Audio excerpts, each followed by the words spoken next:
The foundation of inquiry is this question: who, or what, if you prefer, am I?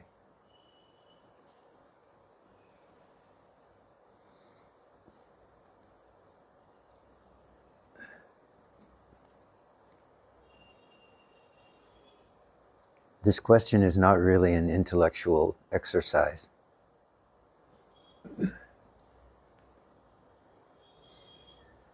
But rather a redirecting of the habitual flow of energy from the heart out into the world.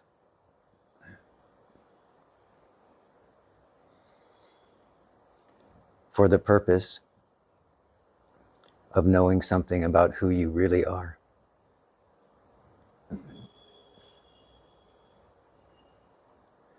So the question, who am I? What am I? What is aware here? This type of question is not looking for an answer.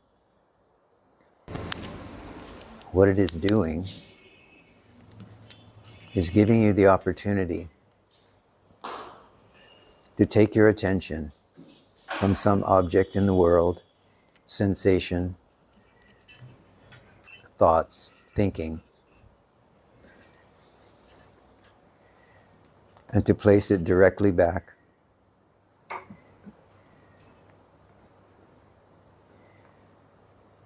in the source or the heart of being.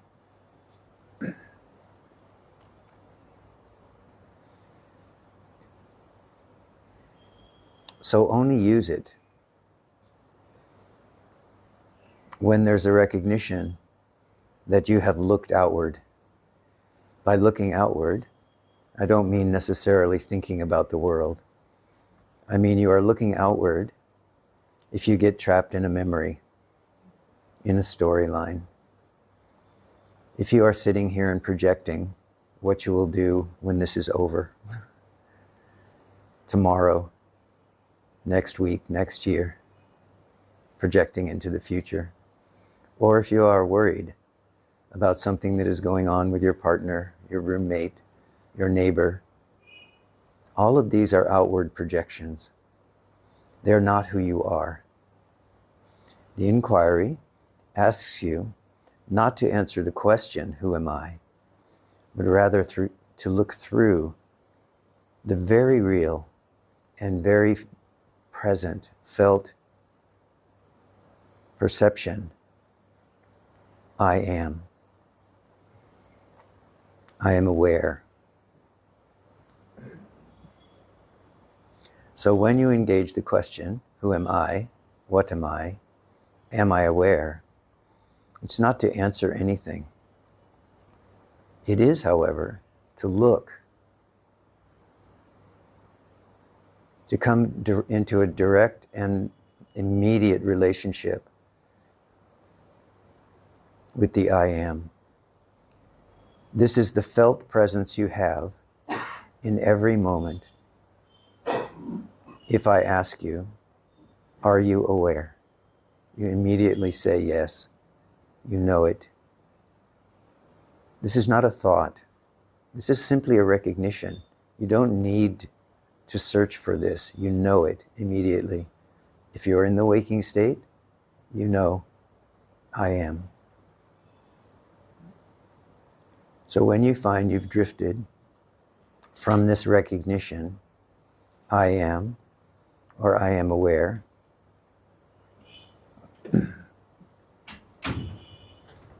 you can use the inquiry. Who am I? What am I? I am aware.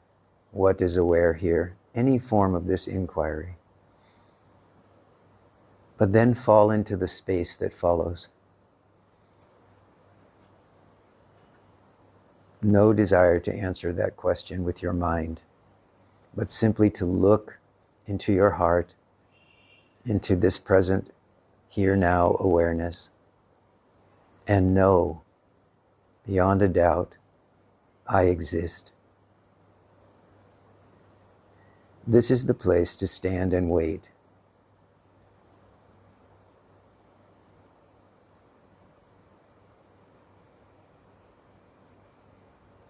It's in the space of this recognition, I am,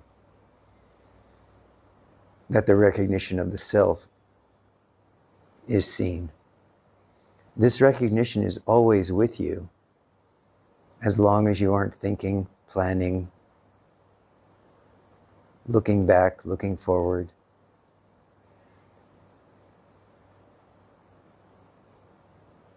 But often it's overlooked. So when you come to a moment of stillness, such as now, only use the question, who or what am I, if you've become lost and you are no longer here. You are somewhere in the past, you are in the future.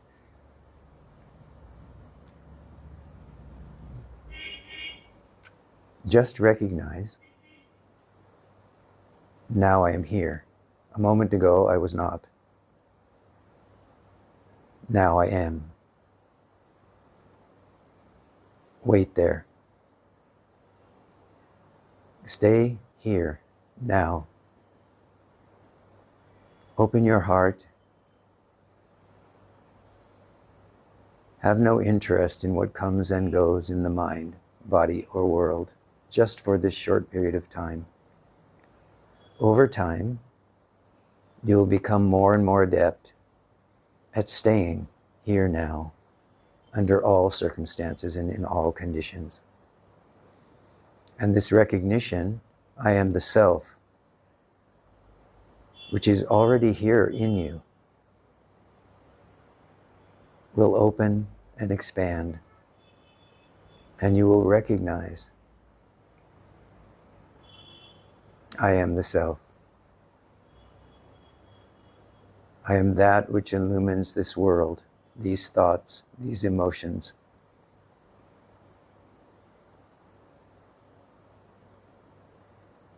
And this recognition is even before I am, so that there is just aware consciousness, pristine and naked, without even a need for you. This self-aware recognition is here now. Remain as that.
Om Shanti, Shanti, Shanti.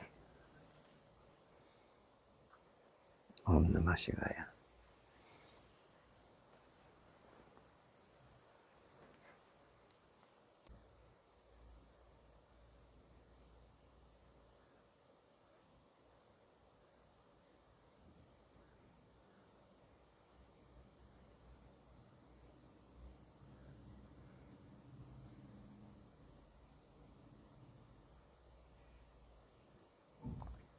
So we have a few minutes here if you'd like to share what you observed or you witnessed today. If you have any questions or anything you'd like to clear up.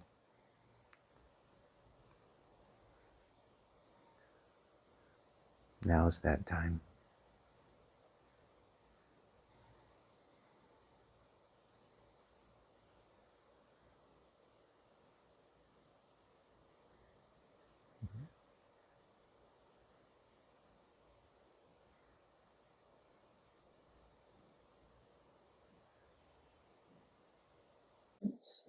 Activity in the mind this morning, and at the same time witnessing when the heart expands and then when it contracts very strongly.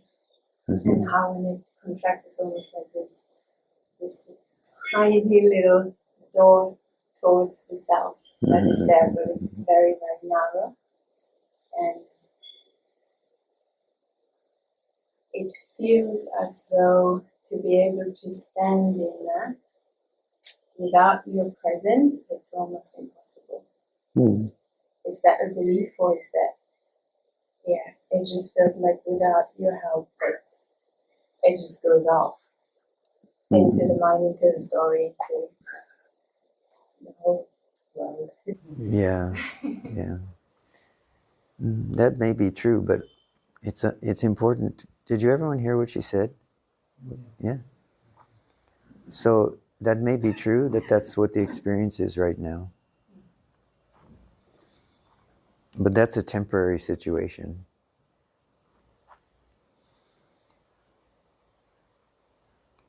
There will come a time, and it shouldn't be too far in the future,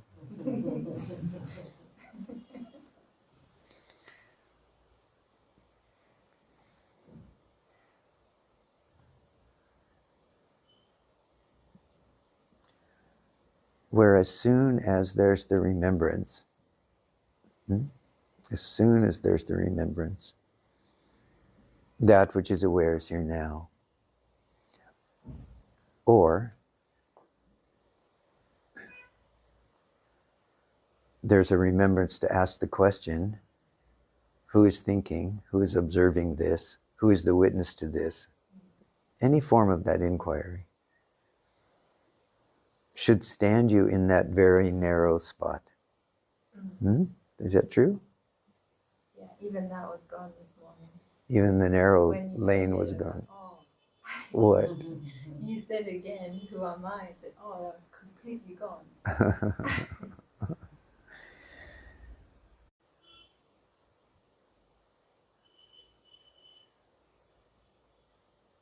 So one of the things that does happen over time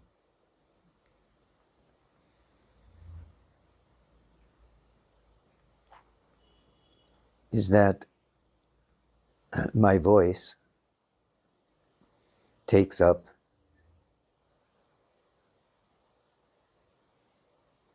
a home in your heart, a small room, so that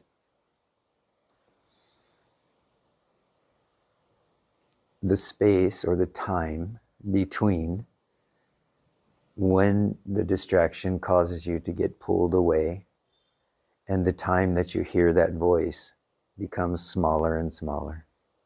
So this is the reason why we call this practice or sadhana.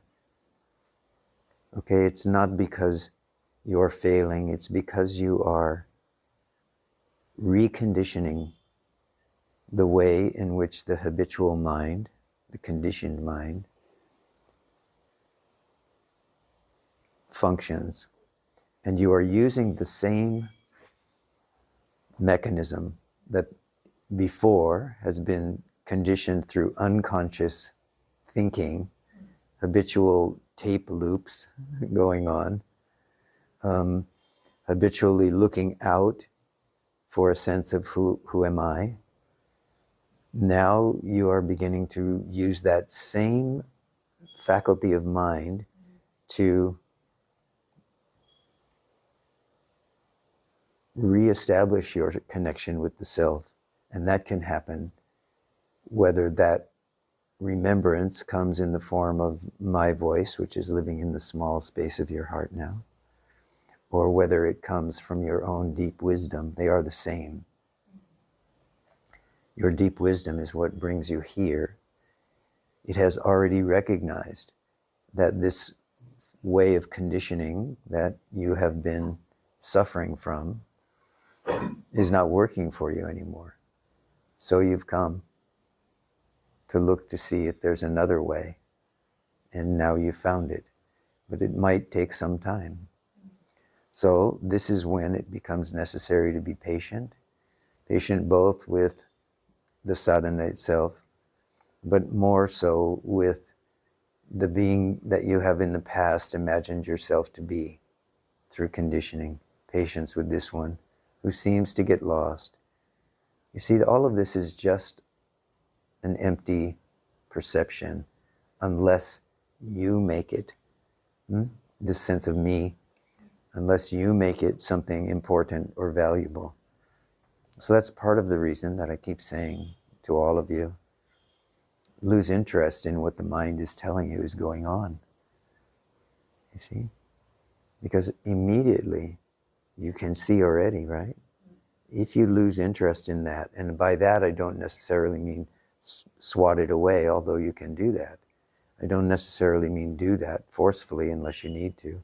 I mean, you can just lose interest in it by reminding yourself or hearing this internal voice or hearing my voice say, be here, stay here, remain here. Okay? Yeah. As soon as you do that, what happens?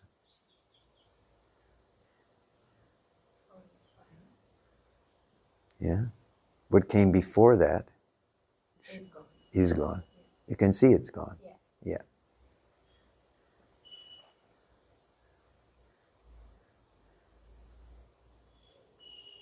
The commitment at the moment you see it's gone is be unwilling to pick anything else up.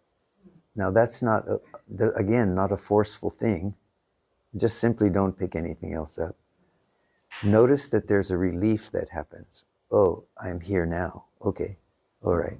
Attention is back. Awareness is back. I am here. Leave everything alone.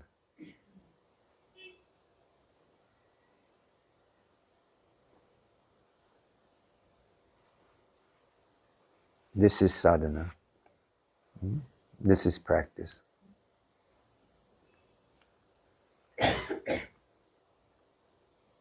As I'm fond of saying, if you have to think something after that moment, rejoice, be happy that you are here now. Not be concerned about what was here a minute ago. If it appeared as distraction, confusion, emotion, upset, whatever it was, not important. Here now, this immediacy is where the eternal, unborn, undying self is known intuitively. So you really have no need of what happened even just a moment ago. No, it's not needed. If you are here now, then this joy is what you feel. Okay. Yeah. And the mind will say to you, oh, this can't be this simple. It's not enough. There has to be some big program. You know, I have to really do this. I have to somehow get in here and wrestle with these demons. But no. If the mind is clear now and you can recognize, that which is aware is here now, I am aware. And you can just stay here in that space.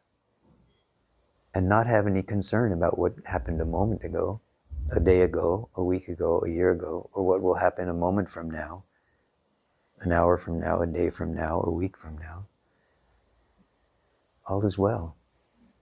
This deep happiness, which is your nature, becomes obvious to you.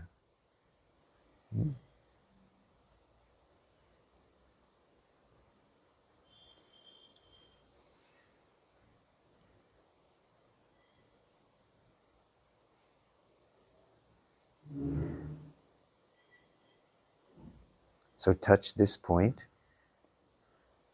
feel this presence, this happiness, not as me, just as happiness. Rest there, remain there. Yeah.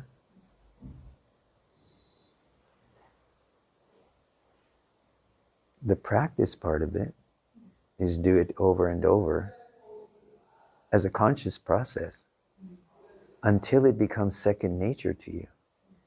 At some moment, it becomes second nature to simply turn away from what you know is going to cause confusion, pain, suffering, and so on, and into this immediacy of here now.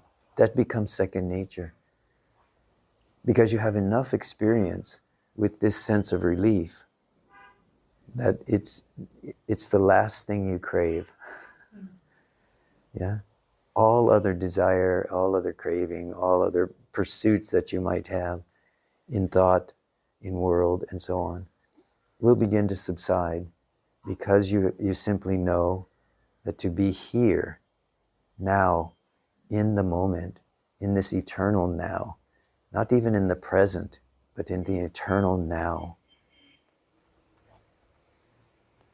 You see, the now, that which is eternally you, can only be known this moment, this moment, this moment, this moment, this moment.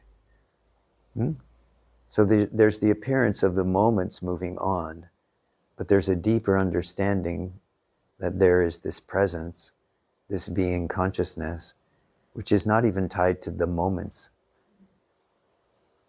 So it's again, some practice is there for some period of time where there's an adhering to the idea, the concept, this moment, this moment, this moment, this moment. But in the eternal, there are no moments. There's just this.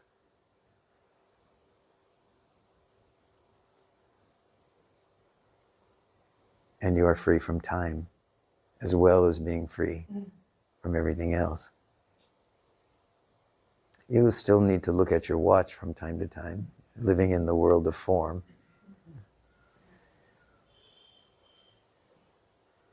If you still have appointments to make and keep. But the essential being is free of that, and therefore isn't bound by it. You need to be somewhere at a certain time, you are just there. You show up at that time. So, but no one is showing up, so the time element of it is lost. Yeah.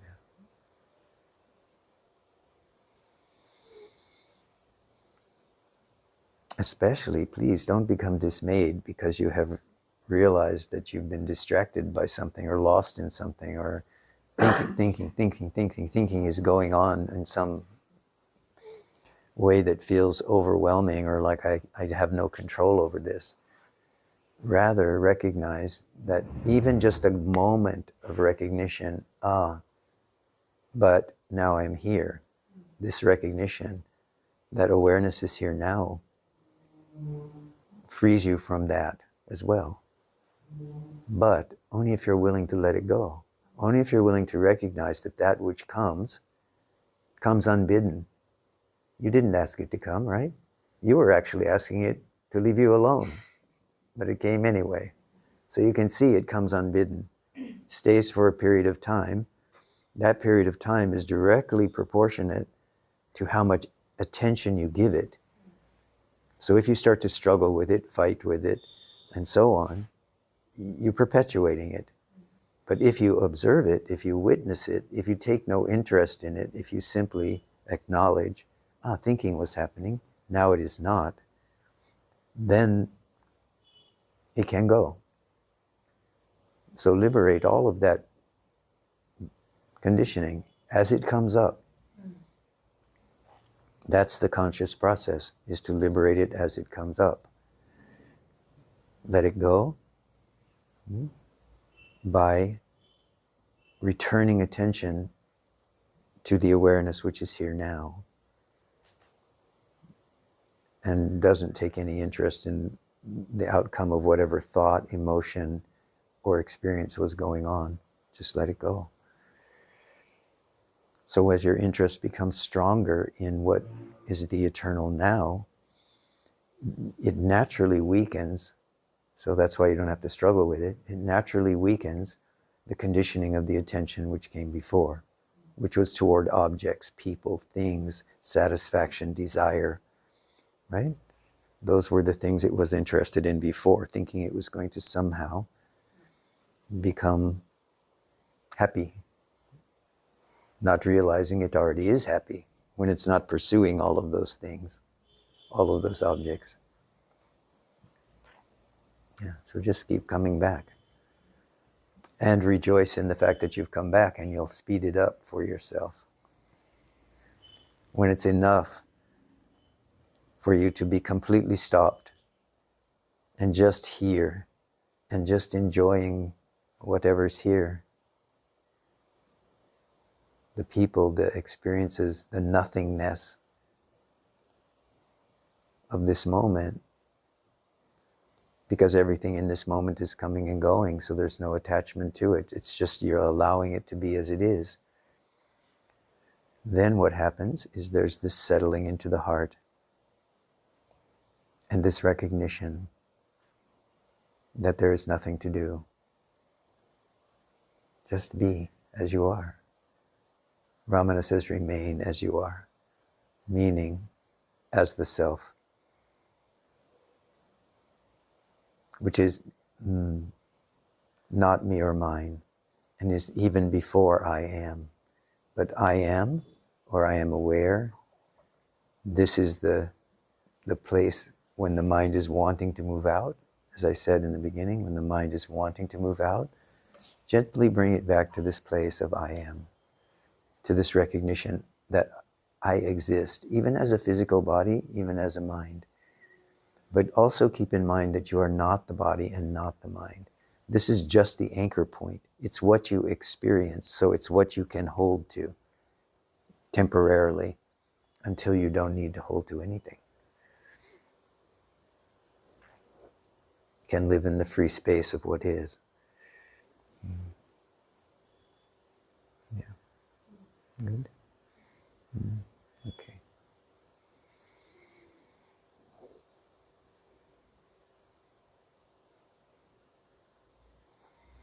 Please do understand that even to consider yourself, criticize yourself, to think you are doing something incorrectly, this is all the stuff of the personality. It's all the stuff of conditioning. And it doesn't make any difference whether we came from a wonderful family or a horrible family. It doesn't make any difference if we came from this country or that country. Everyone has these forms of conditioning because they may have come from another space. They may have come from a previous lifetime, from another experience that we can't really access. And we don't even really want to. Because if we do, if we think that that's what we need to do is find out where the root of this difficulty came from, we can spend this entire lifetime in that search, and we still won't discover who we are. And we won't discover the root of that either. The Buddha said, the causes and conditions for any current circumstance in which you find yourself are innumerable. So if you go on a search for why did this happen, what happened here, how did this happen, what can I do about this, where did it come from, I need to go in and dig this root out, you can spend your entire lifetime doing that. And you will not any sooner realize who you are. This is a more direct path. The Buddha's method was just stay with the breath. If you can stay with the breath, and meaning if you can stay here now, understand that for those of you who have experience in the Buddhist tradition, meaning find some way to stay here now. Is that the breath? Is that the inquiry? What is that for you? Is it chanting the name of Yogi Ram Sarat Kumar? What is it? But understand that all of these things are just methods and tools to get you into that silent space where you can simply be. And in being, recognize your own innate happiness, your own innate being, consciousness. That which you have habitually overlooked until now.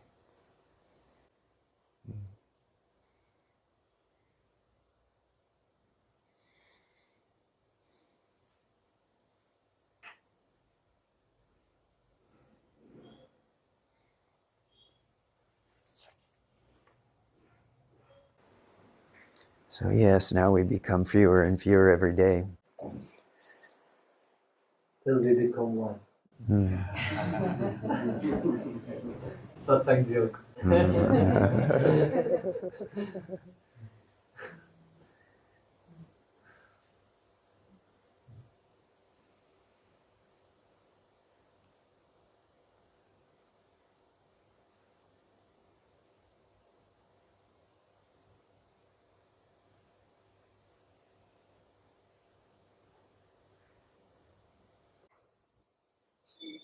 How do you appreciate the movements of the life?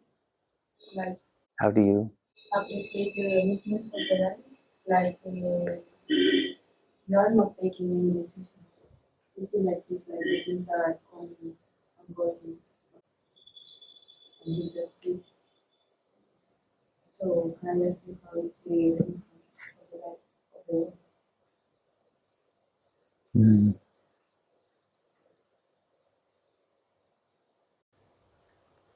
So it's not that one doesn't take any decisions or one doesn't participate in life. It's that one recognizes that what is coming and going, this is the natural way of things. And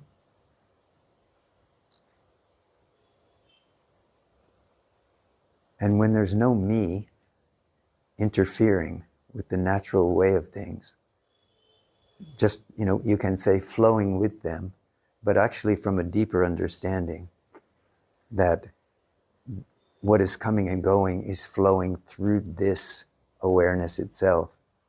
From that deeper understanding, one has no fear. One has no worry about misunderstanding. One has no projection to fulfill a desire. One is seeking nothing. This means that one can dance in this movement or remain still. And this happens quite naturally. It's not a decision with the mind. Just whatever is coming is fine. Whatever is going is fine. Whatever is dancing is fine. Whatever is quiet is fine. Everything is fine. All is well, you can say. And so even when some big disturbance comes, there is no pushing back on it, no hiding from it. There is just this open heart which is here, waiting for the appropriate, waiting for the right, you can say, path. How do I move through this? What needs to happen here? And this comes from a deep knowing. It doesn't come from the mind. So just let life be as it is.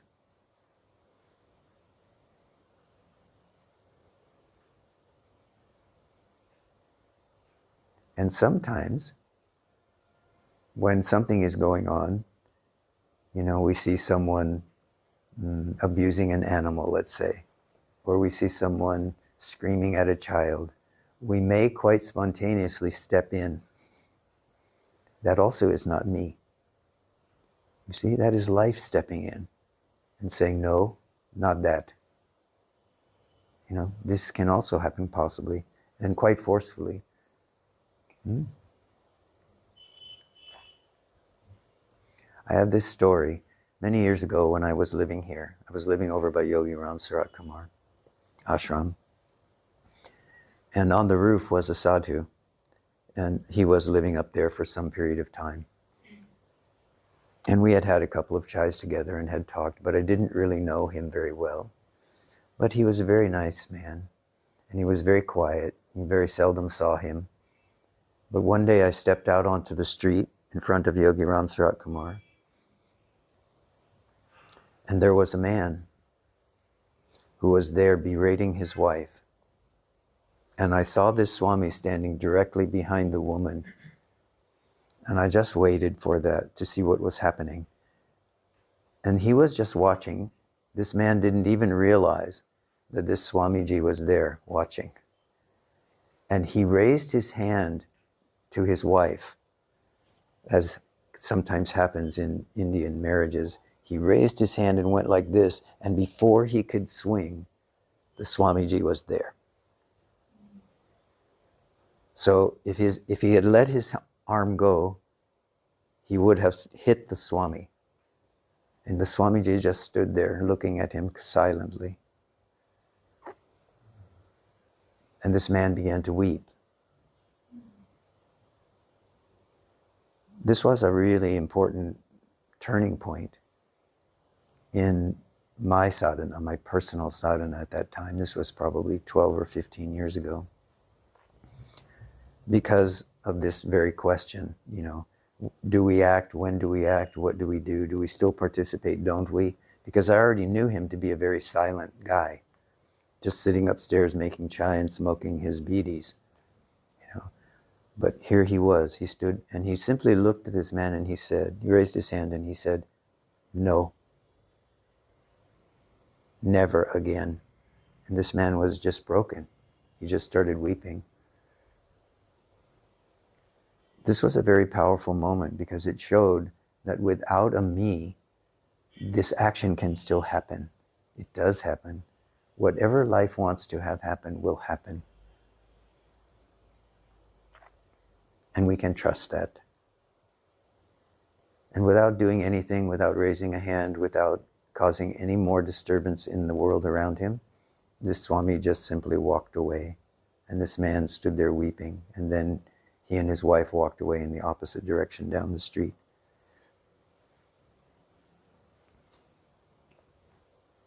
This was a very powerful learning and teaching, not only for me, but of course for them too.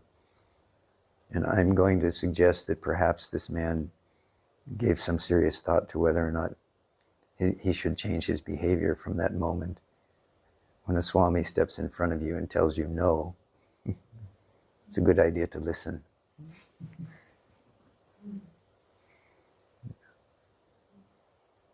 So we still are able to live spontaneously, but without this interference from me, from the idea of me. The body will still act the way it needs to act in that situation. So.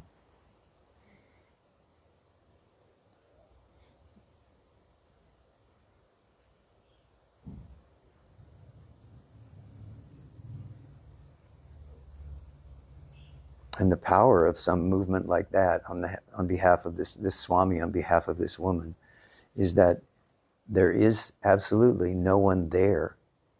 So he has no personal stake in what's happening, but somehow he intervenes, right? So you can say that the ego or the personal identity can coexist with the awareness. When awareness is naked and pristine,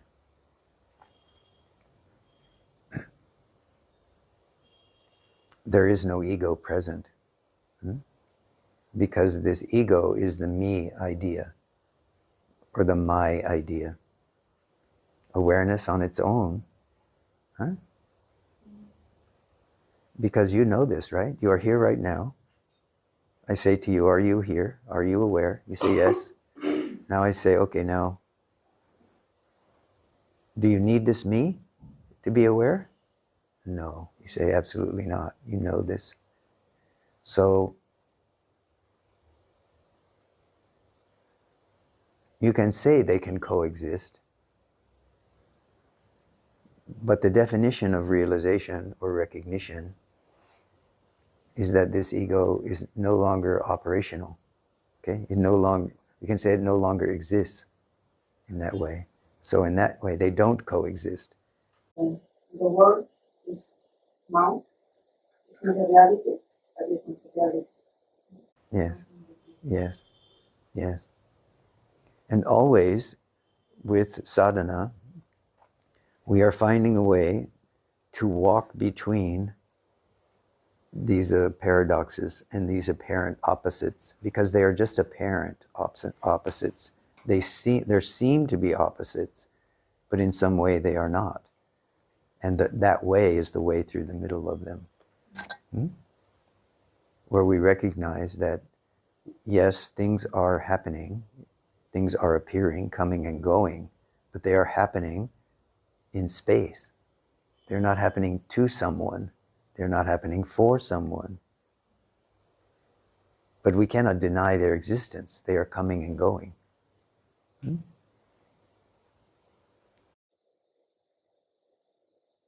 What I have been doing is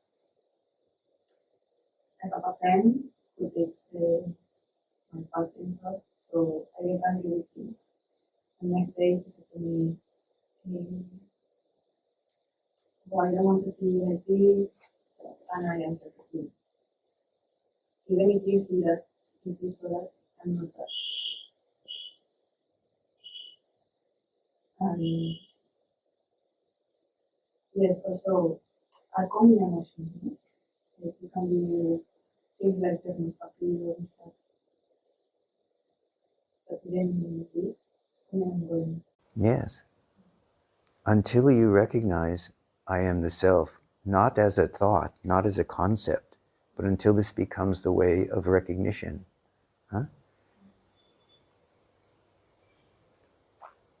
Then you are free.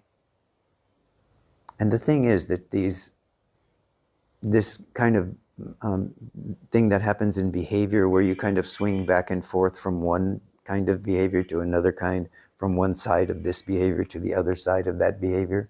You love 1 minute and hate the next minute, that kind of swinging back and forth. The recognition of the self is what brings that to center and stops the movement of energy out into either one of the opposites. Because if you move into any one of the opposites from the me position, this is mine, you will have to experience its opposite. Because natural sadhana leads us into this still place. So most people don't recognize that. But as soon as you enter this conscious process of recognition, I am the self, that which is aware is here now, and you begin this as a practice, you begin this as a recognition that you carry with you, this pendulum, this swinging back and forth between the opposites, starts to come to a still point. Eventually it becomes still. Then there's nothing going on. You're just walking. Mind can swing this way and swing that way, but there is no interest in that happening. Eventually, mind stops. Mind is only interested in perpetuating itself, its stories, its opinions.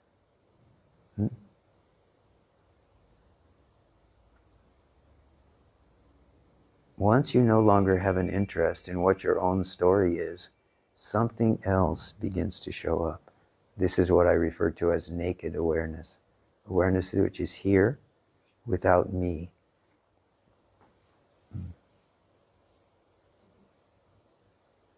Good.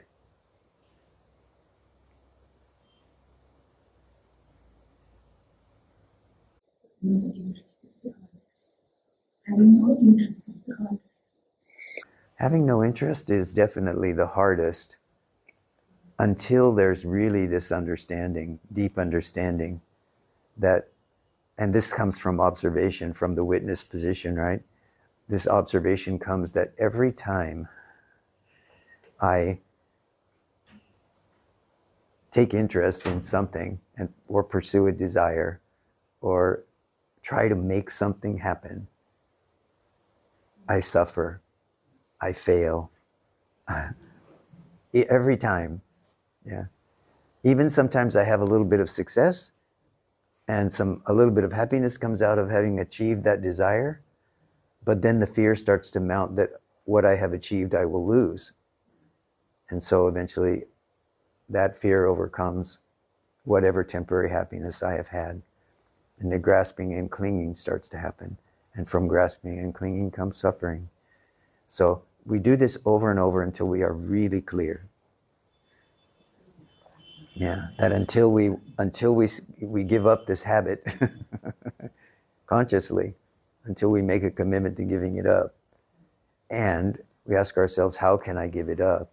Then we can come to the conclusion that losing interest in what I think will make me happy is one way. Yeah.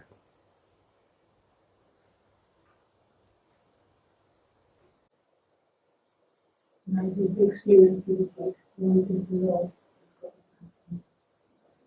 wanting to know the mind is wanting to know. Yeah, isn't this the major barrier? If you stand here now, if I say, just be here now, I say, don't go to the future, don't go to the past. Isn't this what the mind starts to like panic about? But I need to know. Yeah, mind says, I need to know, right? I have to know what's going to happen tomorrow. I have to know what's going to happen next week, next month, next year, 10 years from now. Then I will be safe. But you see, this is also a fallacy. Huh? This is a false belief. You will be safe when you realize you are happy. As soon as you recognize that in this moment of here now-ness, you are happy. Right? You need nothing. You're here now. You're safe. There's a roof over your head. You're not hungry. You're not starving. You're clothed. You're here now, and everything is fine. Yes? You don't know how it got here. You think you did something to bring yourself here, to put yourself in this room at this moment. You think you did something, but actually your destiny did that.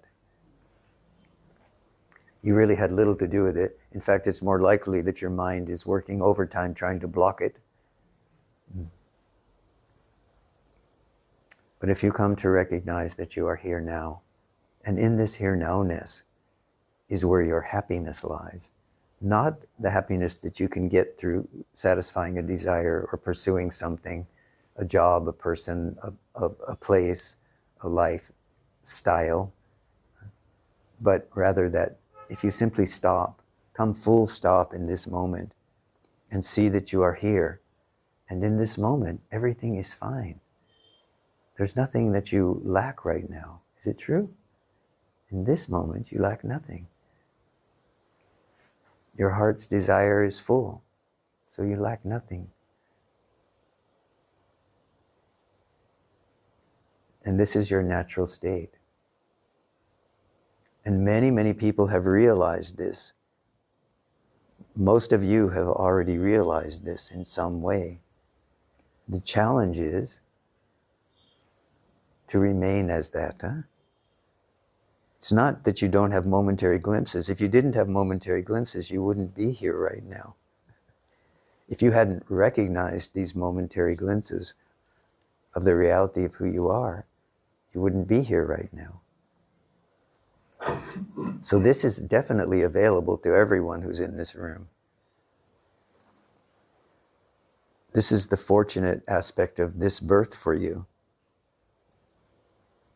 that you have understood this in some way, even if your mind at this moment is dazed and confused and can't quite comprehend it. You are still sitting here. Why? Because you are asleep or because you are awake, at least a little bit? Just a little bit.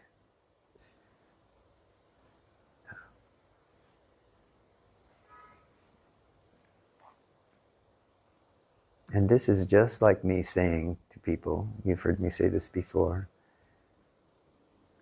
don't pay attention to what was here a moment ago. If you are here now, and you are clear about that, that which is aware is here now, this is enough. This is your sadhana. Stay there. Let what has gone before go. You're not interested anymore.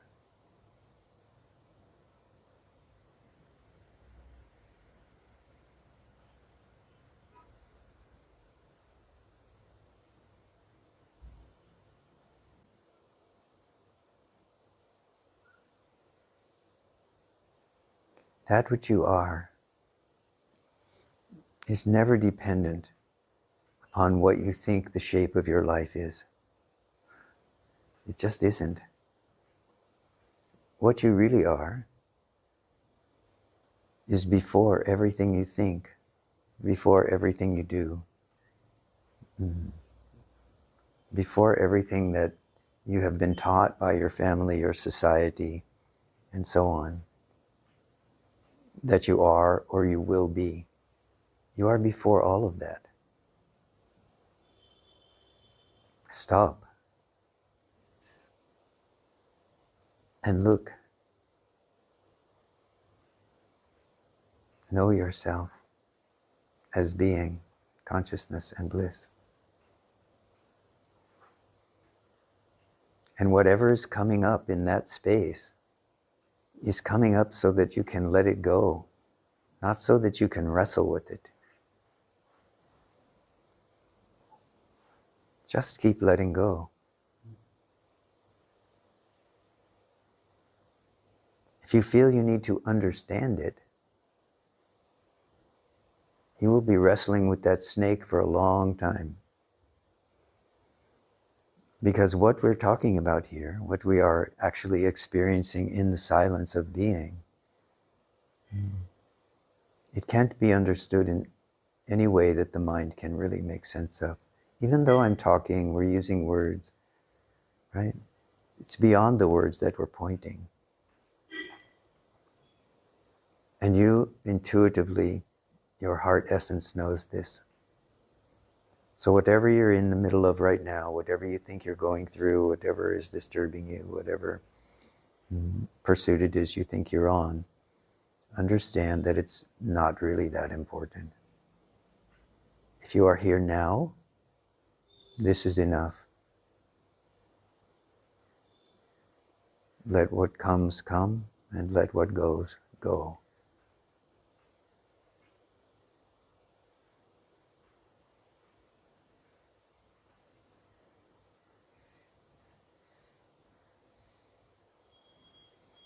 Hari Om Tat Sat.